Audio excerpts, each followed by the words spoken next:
আৰু কি জানানে সিনেমাখন আমি যে জয় হনুমান কৰিছো 18 অক্টোবৰত ৰিলিজ হ'ব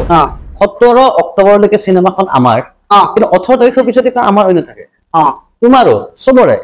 তো সবে কোনে কি ধৰণে সিনেমাখনক ল'ব এতিয়া মই কিনে একো সবৰে মতবাদ বেলেগ হ'ব হ'বই দৃষ্টিভংগী বেলেগ একদম আৰু হোৱাটো উচিত কাৰণ সবকে সন্তুষ্ট কৰিব নোৱাৰো আৰু সবকে সন্তুষ্ট কৰাটো উচিত নহয় সকলোকে সুখী কৰাৰ কাৰণে সকলোকে সুখী কোনে কৰিব যায় যাৰ এটা সেলফ আইডিয়োলজি নাই যাৰ ক'ব লগা নিজস্ব একো নাই তেওঁহে সকলোকে সুখী হ'ব মাংস খাবা নেকি মাংস খাবা না খাম দিয়ক এই মাংস খোৱা বেয়া আচলতে এই নিৰামিষ ভোজিবলৈ হয় নেকি নিৰামিষ ভোজিব লাগে নিৰামিষ ভোজিবলৈ আৰে ভাই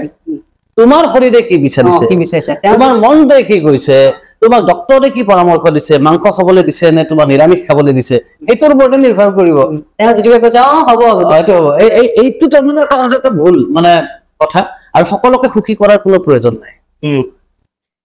আমাৰ এই জয় হনুমান সিনেমাখনে বহুতক সুখী কৰিব আৰু বহুতক দুখী কৰিব এই কাৰণে সিনেমাখনে কিছুমান সত্য কথা ক'বলৈ গৈ আছে এই সিনেমাখন কেৱল নাচ গান মনোৰঞ্জন ঠাইত তেনেকুৱা এখন চিনেমা নহয় নাচ গান মনোৰঞ্জন তাৰ মাজেৰেও এই সিনেমাখনে কিছুমান সঁচা কথা ক'বলৈ চেষ্টা কৰিছে আৰু এই সঁচা কথা ক'বলৈ যাওঁতে কিছুমান মানুহে আঘাত কৰিব কিছুমান মানুহ তাত কোপ কৰিব আৰু যাৰ তাত কোপ কৰিব তেওঁলোকে বেয়া পাব আৰু তেওঁলোকে বেয়া পোৱা মানে আমি জানিম যে আমাৰ কামটো সাকসেস